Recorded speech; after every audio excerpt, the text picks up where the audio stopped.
तीन लोग मिलकर तीन लोगों का कत्ल करने के लिए प्लान बना रहे थे, लेकिन इन्हें समझ में नहीं आ रहा था कि ये कत्ल कैसे किया जाए। तभी इनके दिमाग में एक आइडिया आता है और वो आइडिया ये था कि पहले 2 लोगों को कत्ल किया जाएगा, 2 लोगों को मारा जाएगा और उन 2 लोगों को मारने के बाद जो तीसरा है उसको फांसी पर टाँग दिया जाएगा।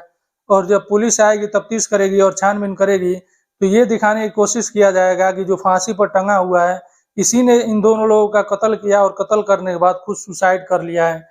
ये लोग इस प्लान पर काम भी करते हैं और 2 लोगों का कत्ल भी कर देते हैं। लेकिन तीसरे के पास जब जाते हैं तो तीसरा बच जाता है, उसका कत्ल नहीं हो पाता है और जब पुलिस पहुँचती है और इस मामले में छानबीन करती है और तफ्तीश करती है, तो एक बेहद ही खौफनाक और सिहरा देने वाली कहानी निकल कर सामने आती है। नमस्कार, सलाम, सत श्री अकाल, मैं हूं मुस्तफा और आपका स्वागत है मेरे चैनल पर। आज जो मैं कहानी सुनाने जा रहा हूं, ये कहानी उत्तर प्रदेश के कानपुर से है।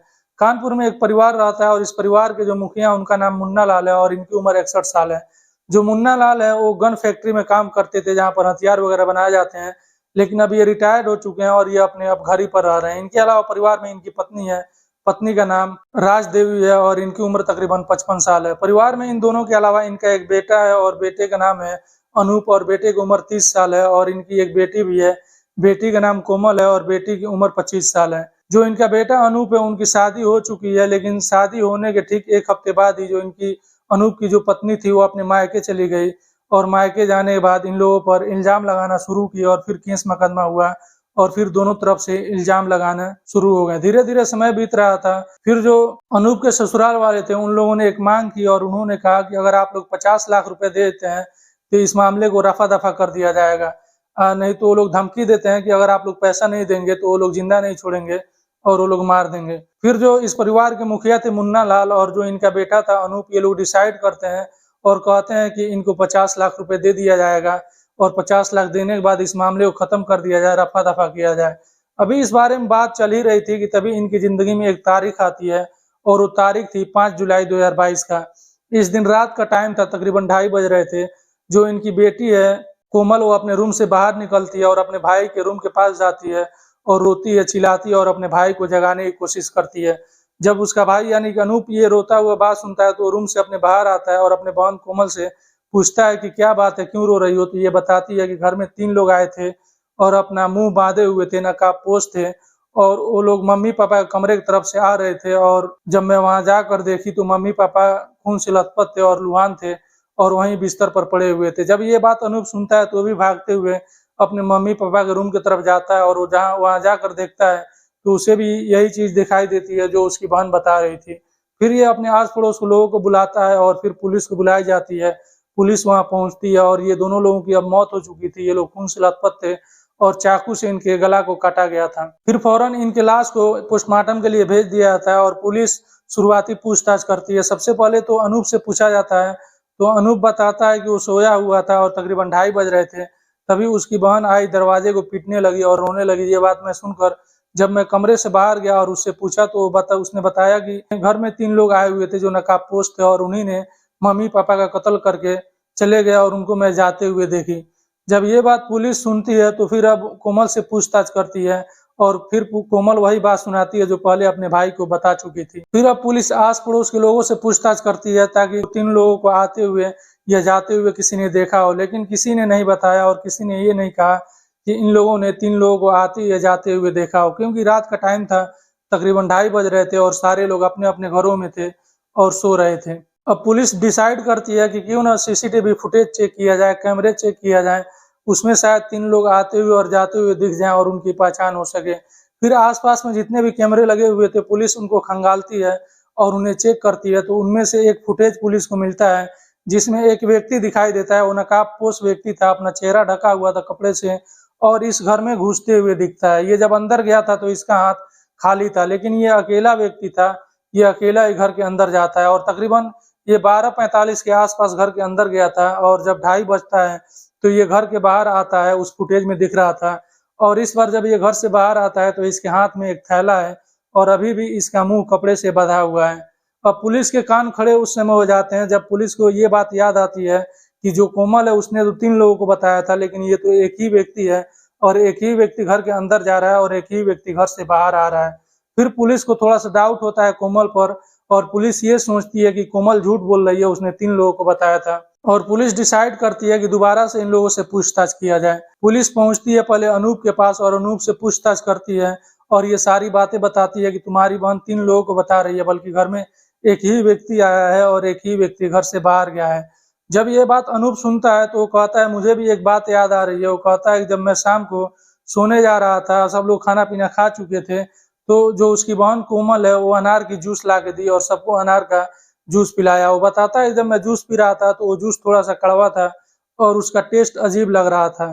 तो मैंने पूरा नहीं पिया, बस 1 ही 2 घूँट पिया था और बाकी मैं छोड़ दिया। ये बात जब पुलिस सुनती है तो कोमल पर और डाउट हो जाता है, कोमल पर और शक हो जाता है और फिर अब एक बार और कोमल से पूछताछ पुलिस करती है और महिला पुलिस बुलाया जाता है और कोमल से जब पुलिस पूछताछ कर रही होती है, तभी पुलिस की नज़र कोमल के हाथ पर जाती है। उसके हाथ पर कुछ कट के निशान थे।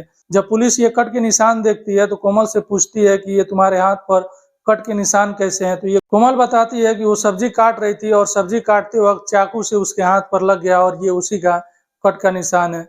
अब पुलिस एक बार दोबारा उस कमरे में जाती है जहाँ पर इन दोनों लोगों का लाश पड़ा हुआ था और वहाँ जब दोबारा छानबीन करती है और तफ्तीश करती है, तो वहाँ से एक लेडीज कपड़ा मिलता है और उस कपड़े को लाकर दिखाया जाता है।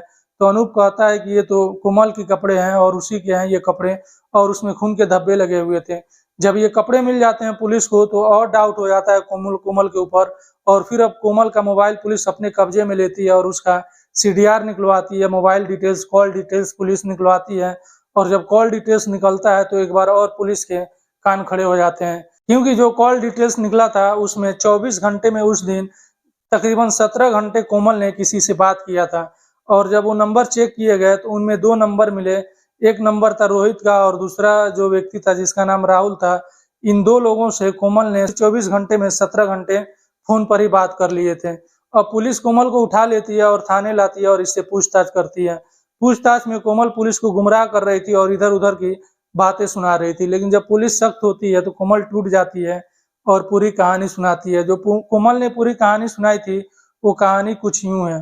ये जो दोनों पति-पत्नी हैं, ये लोग मुन्ना लाल और जो इनकी पत्नी है राज देवी, इनका एक ही बेटा था अनूप और ये लोग चाहते थे कि इनकी एक बेटी भी हो, तो डॉक्टर के पास भी गए लेकिन डॉक्टरों ने हाथ खड़े कर दिए और उन लोगों ने कह दिया कि अब आप लोग दोबारा कभी माता-पिता नहीं बन पाएँगे। लेकिन इन लोगों की इच्छा थी कि एक बेटी हो, इनके पास एक बेटी आए, लेकिन ऐसा नहीं हो रहा था। फिर इनके एक छोटे भाई थे मुन्ना लाल के, वो कहते हैं कि जब उनकी बेटी होगी तो आपको गोद दे देंगे। तो शर्त अनुसार जब मुन्ना लाल के छोटे भाई को जब बेटी हुई, तो बेटी मुन्ना लाल को दे दिए गोद और फिर उसको जो मुन्ना लाल है उसका नाम कोमल रखे और यही लड़की थी जो कहानी सुना रही थी पुलिस को और इसी का नाम कोमल रखा गया था। इन लोग जो इच्छा थी वो पूरी हो चुकी थी और फिर ये अपनी बेटी उसे मान चुके थे अपना बेटी ये लोग और आस-पड़ोस में या अपने रिश्तेदारों में ये पता नहीं चलने दिए इन लोगों ने कि ये जो कोमल है ये इनकी बेटी नहीं है बल्कि इनके छोटे भाई की बेटी है। ये बात किसी से उन लोगों ने नहीं बताया और इन लोगों ने यही बताया कि ये हमारी ही बेटी है और ये लोग अपनी ही बेटी की तरह उसका परवरिश कर रहे थे। जिस तरह वो अपने बेटे का ख्याल रखते अनूप का, उसी तरह इसका भी ख्याल रखा जा रहा था। अनूप को भी पढ़ाया-लिखाया गया और जो इनकी बेटी थी, जो ये लोग गोद लिए होते कोमल, कोमल को भी इन लोगों ने पढ़ाया-लिखाया और इन लोगों ने कोमल को भी ये नहीं पता लगने दिया कि जो कोमल है ये इनकी बेटी नहीं है बल्कि इनके छोटे भाई की बेटी है। कोमल को भी लग रहा था, पता यही था कि जो उनके माता-पिता हैं, असली माता-पिता वही है जिनके साथ वो रह रही है। लेकिन इसी दौरान कोमल को एक लड़के से मुलाकात होती है और ये जो लड़का था उसका नाम रोहित था और रोहित कोमल के मौसी का रिश्तेदार था। रोहित और कोमल में दोस्ती हो जाता है और दोस्ती इनका धीरे-धीरे प्यार में बदल जाता है और ये लोग अब फ़ोन पर बातें करने लगते हैं और चैटिंग भी करने लगते हैं। इधर जो कोमल का भाई अनूप था उसकी शादी होती है। शादी के कुछ ही दिनों के बाद तकरीबन 1 हफ्ते बाद ही उसकी पत्नी वापस अपने मायके चली जाती है और जब वो मायके जाती है तो दोनों तरफ से इल्ज़ाम लगाए जाते हैं, मामला पुलिस तक पहुँचता है और तलाक तक बात आ जाती है। फिर जो अनूप के ससुराल वाले थे वो 50 लाख रुपए की माँग कर देते हैं और कहते हैं कि आप 50 लाख देंगे तभी ये मामला रफ़ा-दफ़ा होगा। ये लोग तैयार भी हो जाते हैं देने के लिए और अभी उस पर बात चल ही रही थी कि जो इनकी बेटी कोमल है इसको किसी तरह इसको अपने बारे में पता चल गया कि ये अपने माता-पिता की बेटी नहीं है, जिनके साथ ये रह रही है उनकी बेटी नहीं है, बल्कि इनके जो माता-पिता हैं दरअसल वो उन्हें ये चाचा कहती है और जिन्हें ये चाचा कहती है उनकी ये बेटी है। ये चीज़ उसे खलने लगी और फिर अब छोटी-छोटी बातों में भी वो अपने माता-पिता से लड़ने लगी और झगड़ने लगी। अगर कोई बात उसके माता-पिता जो मुन्ना लाल थे और जो उनकी पत्नी थी वो लोग इससे कहते, तो इसे लगता कि मैं इनकी बेटी नहीं हूँ इसीलिए ये लोग मुझे डाँट रहे हैं। ये ज़्यादा फ़ोन पर बात करती, फ़ोन यूज़ करती, उसके लिए भी वो लोग बोलते हैं। तो इसे लगता है कि मैं इनकी बेटी नहीं हूँ इसीलिए बोल रहे हैं, और जो इनका बेटा अनूप है, वो हमेशा फ़ोन चलाता है, मोबाइल चलाता है, तो उन्हें ये लोग नहीं टोकते हैं। लेकिन जैसे ही इसको 50 लाख रुपए के बारे में पता चला कि ये लोग 50 लाख रुपए देने वाले हैं भैया के ससुराल में जो केस चल रहा है रफा-दफा करने के लिए, तो इसने सोचा कि इतने पैसे घर में पड़े हुए हैं और ये पैसे फालतू में बेकार में जाएँगे, और फिर इसने सोचा कि अगर मैं इन लोगों का कत्ल कर दी तो जो 50 लाख देने हैं वो बच भी जाएँगे, और जो प्रॉपर्टी है वो सारा वो मेरा भी हो जाएगा, और फिर मैं अपने प्रेमी रोहित के साथ बड़े ही आराम से रहूँगी। फिर वो इस बारे में रोहित से बात करती है। जो रोहित था वो इंडियन आर्मी में था और वो मुंबई में पोस्टेड था, वहीं वो नौकरी करता था। ये फ़ोन पर इस बारे में रोहित से वो बताती है, रोहित भी तैयार हो जाता है और फिर कत्ल करने के लिए रोहित अपने भाई को लगाता है। जो रोहित का भाई था उसका नाम राहुल था। राहुल वही व्यक्ति है जो सीडीआर में इसका नाम आया था, 17 घंटे जिससे इसने बात किया था, ये वही व्यक्ति है। वो राहुल को इस बारे में बताता है और वो कहता है कि 3 लोगों को मारना है, और वो नंबर देता है इसका कोमल का और कहता है इससे बात कर लो, और राहुल भी तैयार हो जाता है, इससे बात करता है और सबसे पहले तो कुछ नींद की दवाइयाँ लाकर देता है कोमल को। 5 जुलाई की रात को जब उसे ये गोलियाँ मिल जाती हैं तो वो जूस बनाती है कोमल, और उसने अनार का जूस बनाया था और उस अनार के जूस में ये दवाइयाँ डालती है और अपने माता-पिता को पिला देती है।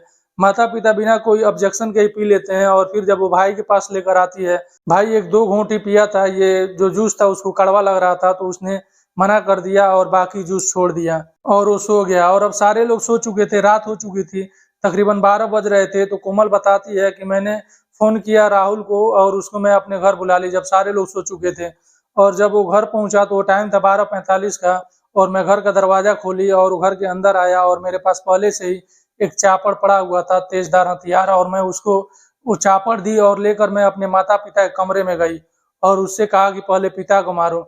और जब राहुल ने पिता के ऊपर उस चापड़ से हमला किया तो इतना ज़्यादा खून निकल चुका था कि वो खून देखकर घबरा गया और उसे समझ में नहीं आ रहा था कि उसे क्या करना है। उसके हाथ-पैर काँपने लगे थे और उसके हाथ से चापड़ छूट जाता है। मैं उसे कहती हूँ कि तुम मारो क्यों नहीं मार रहे हो? तो ये मना कर देता है और वो कहता है कि मेरे बस की बात नहीं है। फिर मैं खुद चापड़ अपने हाथ में ली और उस चापड़ से अपने पिता के ऊपर और हमले किए, और फिर उसके बाद जो मेरी माँ थी उनको भी उस चापड़ से मार दिया। जब इनकी मौत हो गई तो मैं अपने भाई के कमरे में गई। मुझे लग रहा था कि भाई भी गहरी नींद में होगा और फिर मैं उसको फांसी पर लटका देंगे हम दोनों लोग मिलकर। पहले मैं वहाँ गई तो पहले ये चेक की कि भाई सो भी गया है कि नहीं, क्योंकि मुझे पता था कि उसने पूरा जूस नहीं पिया था। तो मैं पहले भाई को ऐसे ही नॉर्मली आवाज़ लगाई तो अंदर से आवाज़ आ गया, तो मुझे लग गया कि भाई नींद में नहीं है और वो दवा का असर उसके ऊपर नहीं हुआ है। फिर मैं सबसे पहले राहुल को घर में से भेजी और उसको बाहर भेज दी, और जब वो बाहर चला गया तो मैं रोने लगी और बिलखने लगी और नाटक करने लगी और अनूप के कमरे का दरवाजा मैं पीटने लगी। फिर अनूप बाहर आया तो मैं उसको ये सारी कहानी बताई, तो वो भी कमरे के पास पहुंचा तो उसने भी देखा कि माता-पिता खून से लथपथ हैं, और फिर आस-पड़ोस के लोग आए और पुलिस वहां पहुंची। पूछताछ में जो कोमल थी उसने बताया कि हम लोगों ने पहले ये प्लान बना लिया था फ़ोन पर ही कि पहले इन लोगों को नशीली दवा पिलाना है, और जब ये लोग सो जाएँगे, गहरी नींद में होंगे, तो पहले माता-पिता का कत्ल करना है और कत्ल करने के बाद भाई को फांसी पर लटका देना है, और पुलिस को ये बताना है कि भाई ने ही माता-पिता का कत्ल किया और कत्ल करने के बाद खुद सुसाइड कर लिया है। लेकिन हम लोग इसमें कामयाब नहीं हुए, तो मैं एक दूसरी नाटक रच दी, लेकिन उसमें भी मैं पकड़ी गई और मैं नहीं बच पाई। ये तीनों इस समय जेल में हैं। जो आर्मी में पोस्टेड था मुंबई में उसे भी पकड़ लिया गया, और जो राहुल था वो भी गिरफ्तार है और कोमल भी गिरफ्तार है। ये लोग इस समय जेल में हैं। जब कोमल को पहली बार जेल ले जाया गया तो वहाँ पर जो बाकी महिला कैदी थीं,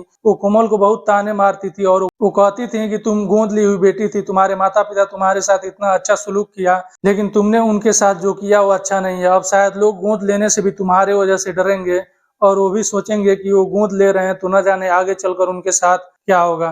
दोस्तों, ये थी आज की ऐसी कहानी जिसमें माता-पिता वो चाहते थे कि उनकी एक बेटी हो, लेकिन जब बेटी नहीं हो रही थी तो जो इस परिवार के मुखिया थे वो एक अपने ही भाई से गोद ले लेते हैं बेटी और उसको पालते हैं, पोसते हैं। लेकिन उन्हें उम्मीद थी कि ये बेटी उनके साथ अच्छा सलूक करेगी, उनके साथ अच्छा बर्ताव करेगी, लेकिन ये बेटी तो धन-दौलत के लालच में थी और वो चाहती थी कि सारा प्रॉपर्टी उसका हो जाए, और प्रॉपर्टी को लेकर ही जिसने उस लड़की को गोद लिया, पाला-पोसा, सारी ज़रूरतें पूरी की, उसी को ही इसने मौत के घाट उतार दिया। दोस्तों, ये कहानी आपको कैसी लगी कमेंट बॉक्स में ज़रूर बताइएगा, और आपसे रिक्वेस्ट है कि मेरी वीडियो को लाइक कीजिए, शेयर कीजिए और चैनल सब्सक्राइब करना मत भूलिएगा।